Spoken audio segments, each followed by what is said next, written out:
Welcome in everybody to the TK Pod. My name is Tyler Kluver. I was once a Division I football player. I am now a podcaster, fitness coach, and CrossFit athlete, doing all of that as a husband and father of two. This show is an audio journal, a spot for me to vent or ramble about thoughts I have relating to fitness and health, my personal competitive aspirations, business, entrepreneurship, and more. I hope that each show can provide one small bit of value for you, the listener. Regardless, I'm glad you're here. Let's have a day. Let's go.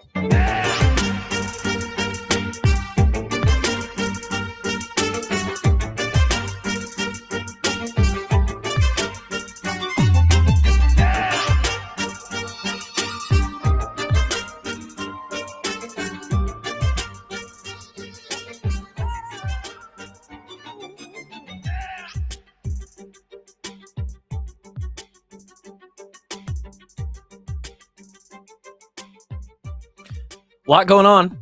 Another TK pod today. We are official. We have accepted our invite to the Monster Games. I know, how many times can you talk about the Monster Games? But I'll be honest, boys and girls listening to the TK pod on a regular basis, that's what this podcast has been about, or at least a lot of check-ins and updates on that for the last couple months. And it's not going to stop for the upcoming 5 months, probably. As we are, as of today, 5 months from today, we will be, I think, in day 2 of that competition down in Kansas City. I'll try to make it all relevant, and concise and important stuff, but let's be honest, none of it's important anyway. On today's show, we're going to quickly update um, a little life stuff, a little business, a little fatherhood. I have 4 categories that I usually put some very brief notes down for when I go to do this podcast. Because of the official qualification to the competition in July, not that I'm not already pretty dialed, but the big one for today, the big topic for today is refocusing on every single little thing that I can do to maximize that performance and optimize that performance in July. And I'll kind of go over how I break that down mentally, how I think about it, how I'm going to approach any changes that I'll be making in my life, and why I wouldn't already be at that level of dialed inness, of dedication. But before we get to that, let's briefly talk about any updates in the personal life, the fatherhood, the family life, away from work. Life is good. Being Tyler Kluver is a good life. Just got my taxes done. All these sheets right here, these 1099 forms. Taxes are fun when you're self-employed and have like 6 different versions of income. The wife's is so easy. Her W-2 comes in the mail, and I just upload that, and it's like, yep, that's she's done. And then I have like 10 different things. So that's always stressful, but got that in. Taxes are dumb. I don't know if we go as far to say as taxation is theft, but it sure seems like we may have gone too far on the taxes. I understand the basic principle. In some cases, they may be necessary and required. Seems like we're taxing a lot of money pretty much every chance you get. Nickel and dimed to death. But life is good there. Business is good. Podcast is good. The walk-ons are good. One of the biggest struggles that we always face with the Washed Up Walk-ons, the main show, is scheduling guests in the off season. Honestly, I don't know if for some stretches there in some of the past years, it's just been, uh, bad luck that I haven't gotten people to respond, or if I just wasn't trying hard enough. It always feels like a tug and a pull, and there's this resistance to I'm DMing people or emailing people or trying to get in touch with people, like texting them, "Hey, could you come on the show?" It feels very transactional to me. It feels very like, "Hey, Can I waste an hour of your time? I'm very fortunate that people continue to come on the show. I have a podcast lined up in an hour from right now that kind of felt that way when I sent the text. It was like, "Ah, this guy's gonna oblige me again." But it's what makes the show go in the off season, and it's what we provide at the walk-ons more than anybody else. And I'm trying to lean into that and do the best I can. We've been really, really good. I think I mentioned this at the beginning of the year at the content strategy, which isn't some massive strategy. It's basically, hey, just do clips. Start doing clips of your podcast. But in the new year, 2026, we've been very, very consistent with clipping out our show, at least 3 clips per show, basically. That clip output has already shown us a lot of social interaction growth. Um, I think it's already, after not even quite 2 months of doing it, got us more followers. It's got us more, obviously, again, more engagement. A lot more people sharing those clips, which then lead back to our profile of breadcrumbs. You know, somebody sees the clip, they share it with their friend. They see a clip from maybe one of their favorite players because we're interviewing a lot of the guys who just graduated. They click around, they find out, oh, it's from the Washed Up Walk Ons. Who are these guys? What do they do? If they've never heard of us, which not everyone's heard of us, right? And then they realize, oh, wow, there's a former player or there's this podcast. Maybe they eventually find out that I'm a former player, but there's a podcast where they're interviewing the guys, and maybe I'd be interested in that. Maybe they follow us, or maybe they follow us on one of the podcast platforms, and that becomes more engagement and more of a consistent listener moving forward. And every single one of those, one by one, 10 by 10, a dozen, 20, 50, 100, that's how at this point in the show, almost 8 years into it, we continue to grow. There isn't some massive growth anymore for what we're doing. That all came in the beginning. Um, and then again, like 2 or 3 years in, but that's what we do. And it's the name of the game in just staying relevant these days as an online brand. Is you have to it's a constant, never-ending flood of content. You want people to be annoyed that they're seeing you so much. And that's how you stay relevant, that's how you stay in front of people's eyes. That's how you stay viable as a brand that makes its money off of sponsorships and advertising. If you're not in front of people's eyes and you're not, you know, you're not someone that is noticeable by the public or the Iowa Hawkeye fans that the content is made for, then brands don't care. And so I think we're doing a much better job at that. So business is going good. Back to the guest thing, I've been doing better or just been getting luckier with people saying yes. I've got a guest today. We already have our show programmed out for tomorrow. I have a guest today that'll be Monday's show. I think I have a guest lined up for Sunday.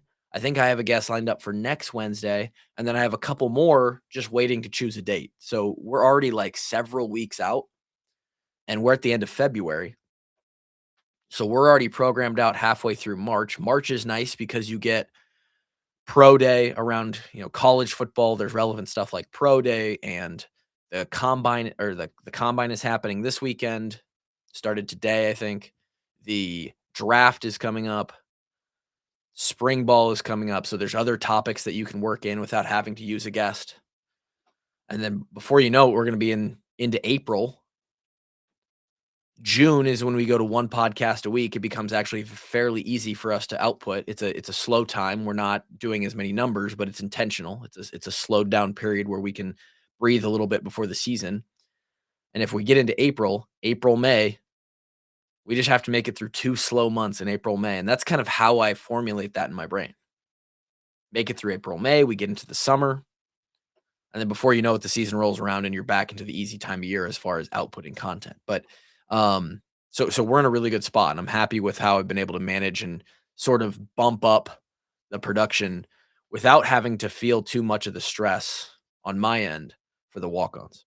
So that's what business looks like. There is other businesses. I actually have picked up a couple more programming clients. Got a family to support, 2 children, daycare, food, activities, trying to always stay ahead financially. So we've picked up a couple other training clients, and if you are someone who listens to this podcast, I don't advertise it a lot. At one point, I do remote programming, exercise wise, monthly, 12-week programs. Specific specified goals. Like if you want to, I've done a mile run program before. I've done a program where a guy wanted to increase his pull ups and his like push ups in 2 minutes. He was trying to train for some test. I don't half marathon programming. Do you want to lose 20 pounds? Do you want to put on muscle? I do all of that. I don't really advertise it because I can't handle, 12, 15 plus clients. But I for 6 years now have always had at least one or a small handful where I program for people and do nutrition help as well.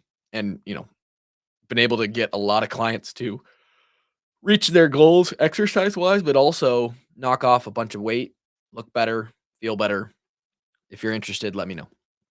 And then finally on the business front, we are about a month out. We're on the cusp of the first full year of Kluver Lawn Care, which is the business that we started mid-season, basically June of last year, um, as a way to sort of get my brother who had been laid off from his job. Uh, it was kind of our idea of like, hey, what if you start your own thing? What could you do that would be your own thing? And lawn care is in the blood. We've done it in our past with our dad and our uncles and our grandpa, who kind of had their own side lawn care landscaping business as we grew up years ago. And so we're entering our first full year as Kluver Lawn Care. Just last week, got the official LLC applied for. We're an official business.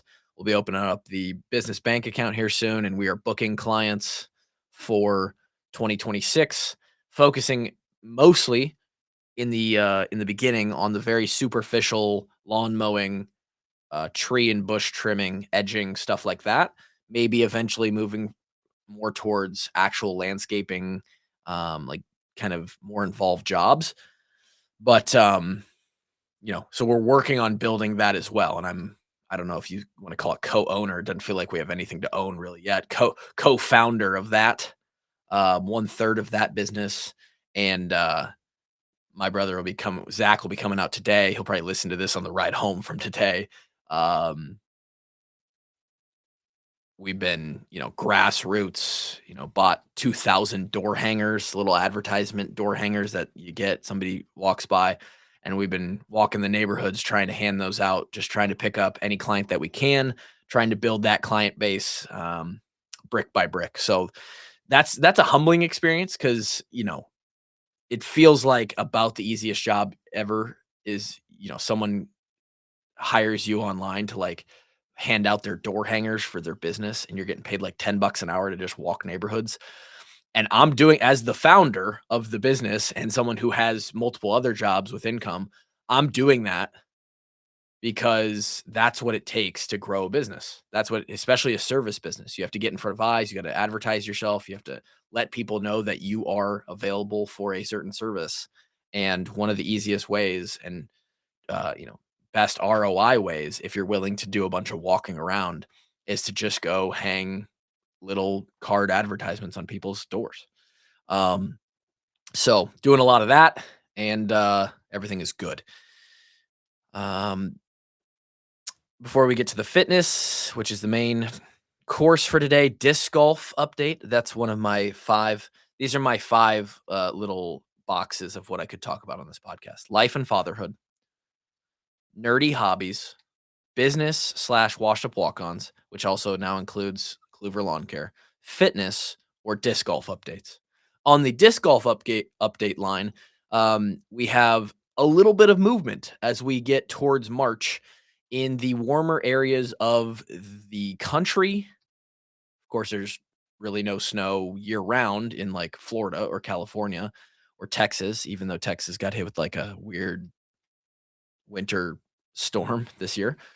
Um, Arizona, Phoenix, those places you can play disc golf year round, and plenty of people do, especially the pros or anyone who's really in the scene. They go south during the winter, or at least at the end of the winter as they start to prep for the Disc Golf Pro season. And this weekend is actually the first event on the Disc Golf Pro Tour of 2026. The 2026 Discraft Supreme Flight Open held down in Brooksville, Florida. And so, as disc golfers are not super highly paid, the best of the best have um, endorsements or deals with manufacturers or some of the other bigger brands in the space that could support them. But many of them are trying to find other ways to make a little money. And one of those would be basically document and become a content creator around your profession, YouTube, TikTok, all that. And so so I follow some of those guys, obviously. And the first videos of like practice rounds from this week are starting to come out, which is cool because that adds more content for me to consume as entertainment during lunch or whatever. Um, and It's really enjoyable. It's one of my like nerdy guilty pleasures is like during lunch for 20 to 30 minutes throwing on some disc golf content and just watching that as I take a break from the day.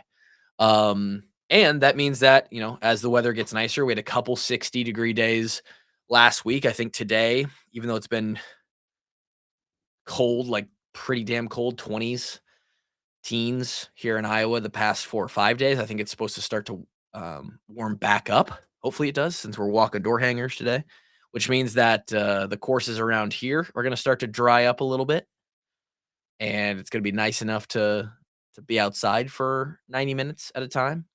And that means I can go out and start ripping a little disc golf on maybe some Friday afternoons if we have some time. So pretty excited about that. Got a couple new discs for like Christmas, my birthday, that we haven't thrown a bunch or at all. So that'll be fun to do. But as we said at the top of the video, switch screens here for those 3 people that are watching.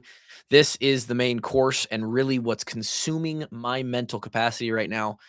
This is the confirmation email of me signing up for the competition. I was, you get an email, hey, you need to accept or decline your invite. The leaderboard is official. You've officially been invited. You see the hashtags up here. The let's go, you're in. And then, that right there says registration confirmation. Thanks for registering for the competition 2026 Monster Games Championship in the Elite Men division. Something that I have never seen, and just reading that and knowing that this is me. I am a part of the Elite division, and not just part of it. I'm kind of rounding out the upper half of that Elite Men division. Maybe what some would say would be the and the competitive anyone who's going to be competitive is in the upper half, maybe top 10 of that leaderboard. And mark my words, I will be fucking competitive. That's sort of the idea. And the main topic of this episode is I'm going to bring, and it's going to take a little bit of commitment over the next 150-ish days. Again, like I said, 5 months exactly from today, and I'll be likely 9:15 a.m. I could be in the middle of event 3, literally 5 months from today at this competition. And I posted this confirmation to my Instagram and kind of tagged it as like, excited, but I don't fucking, and I'm getting goosebumps talking about it.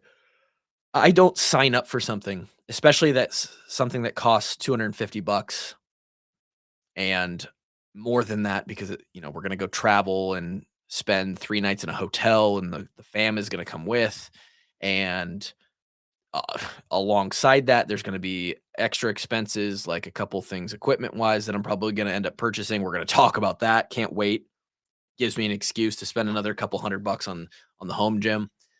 Um, I'm not signing up for this and spending time over the next 5 months to just dilly dally and go and take middle of the pack, right? I am going to try and win this fucking thing. Now, is that realistic? Maybe not, right? I knowing the ins and outs of the leaderboard and stalking some of the other names on the leaderboard, knowing a couple of them from just the fact that they've been at other competitions, looking at the top of the leaderboard and who actually did what, looking at the scores from the qualifier. Is it feasible that I could actually go and win this competition? I don't think there's a 0% chance, but at this point, it's very unlikely if everybody who qualified were to sign up. Now,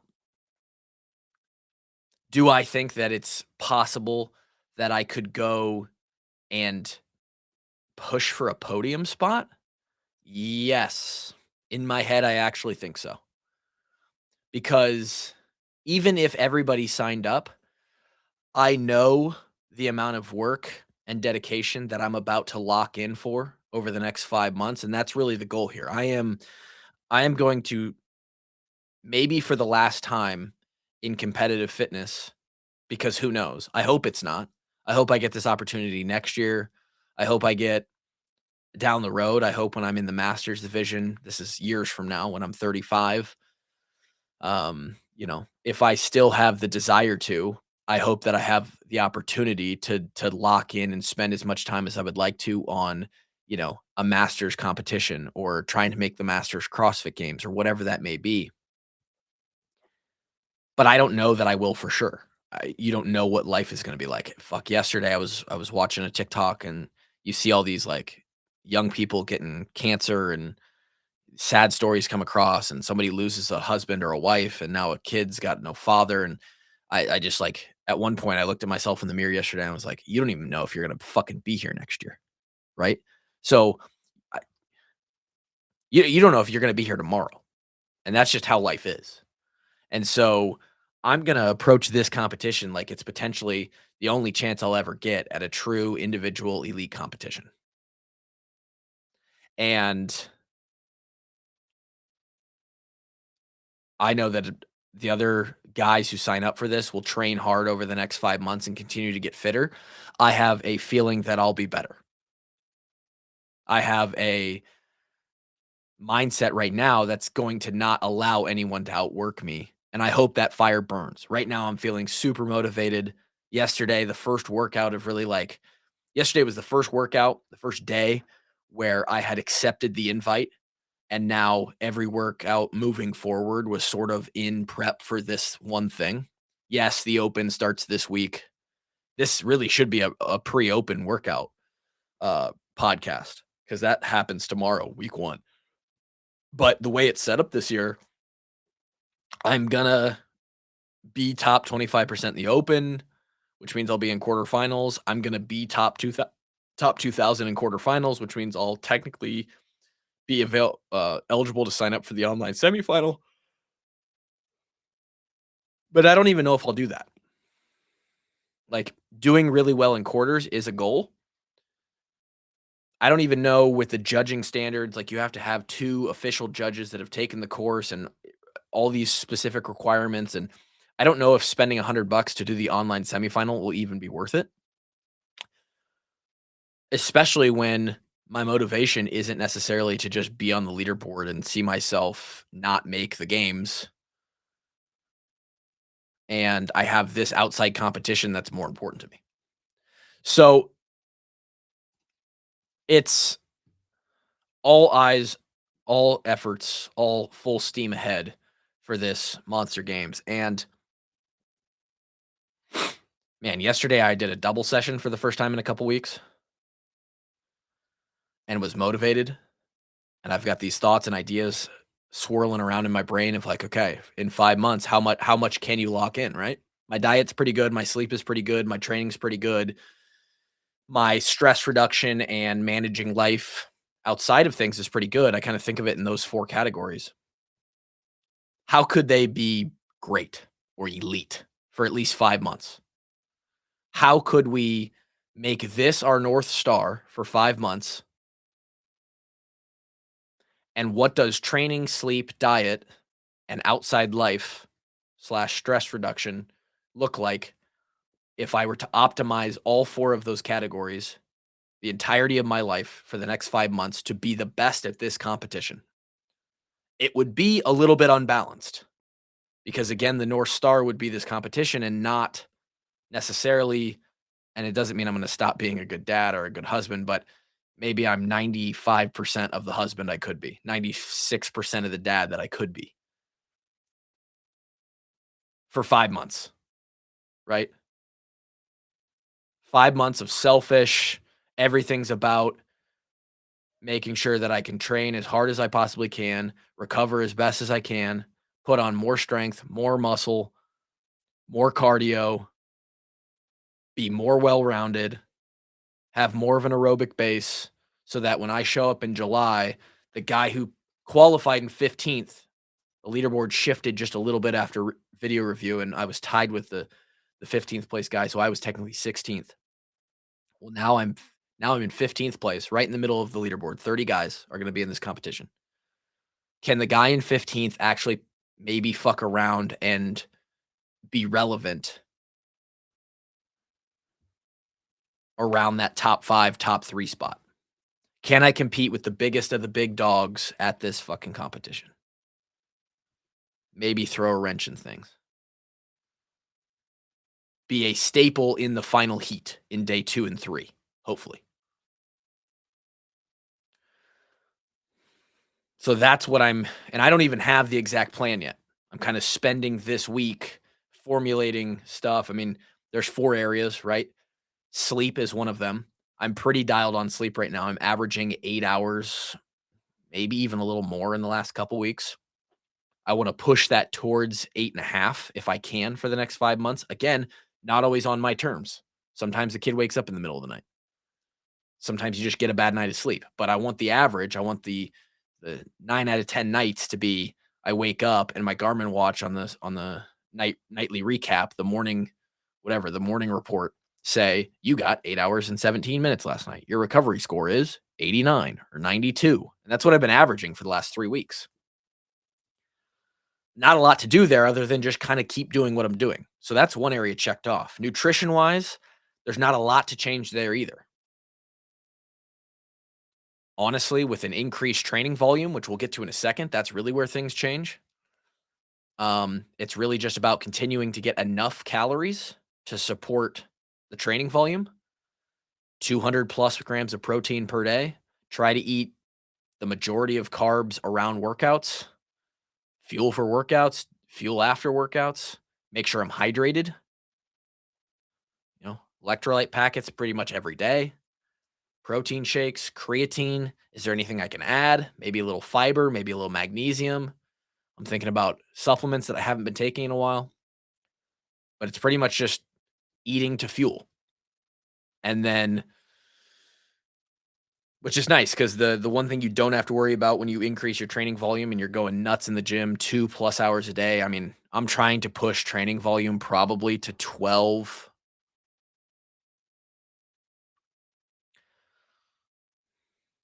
to 15 hours a week, probably at the peak of this. Yeah, I'd say 15 hours a week is probably about right.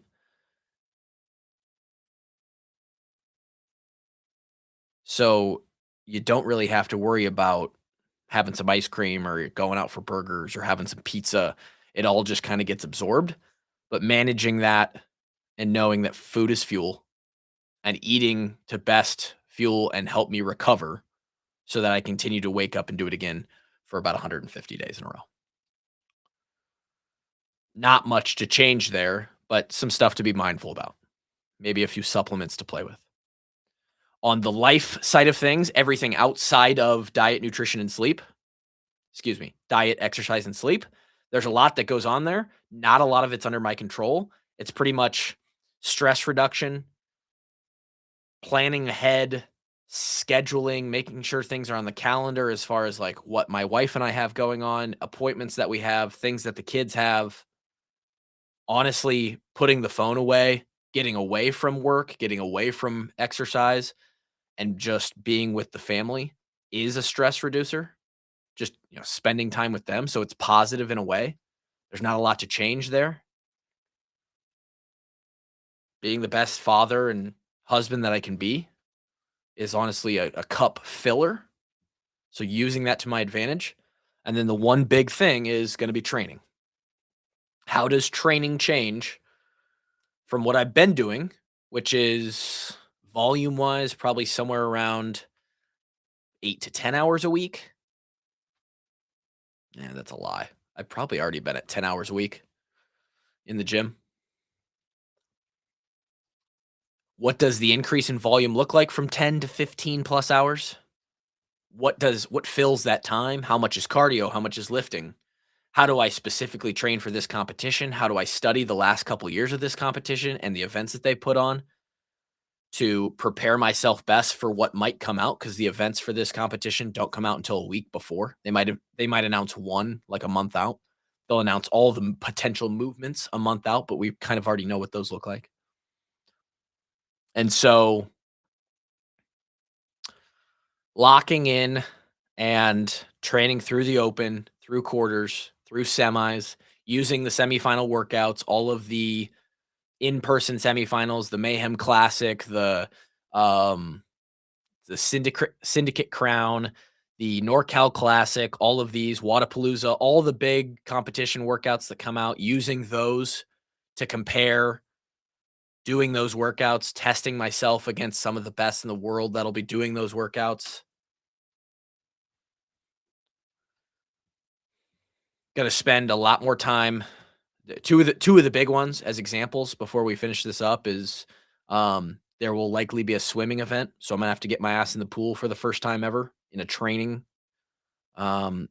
sense, and there will likely be a long run with potential some or all of that being with a vest on. So there's a good chance that I'm gonna be spending like after this, I'm about to go put on my vest and just walk for 20 minutes before I hit another podcast. So there's going to be a ton of time spent in the vest. I'm at some point probably going to be at least up at the pool at the YMCA once a week. And then, training in the gym, in the garage, but then also hitting the gym at least once a week as well to probably work on stuff like rope climbs and maybe some yoke work, maybe some other weird stuff, GHD that I can't do. I'll probably be doing that the next few weeks anyway because quarterfinals is in a month and I need to be able to do GHDs and rope climbs for quarterfinals. But there's a lot of stuff to consider. Potentially even I'm looking at Rogue yesterday, buying a sled to be able to pull and push around the driveway and the cul-de-sac here. Adding a Rogue heavy rope to the training regimen. I'm going to do everything I can to be the best I can at this competition. I don't know what body composition is going to look like. I don't know what body weight's going to look like. I know that my training is going to inform my intuitive nutrition to fuel for said training.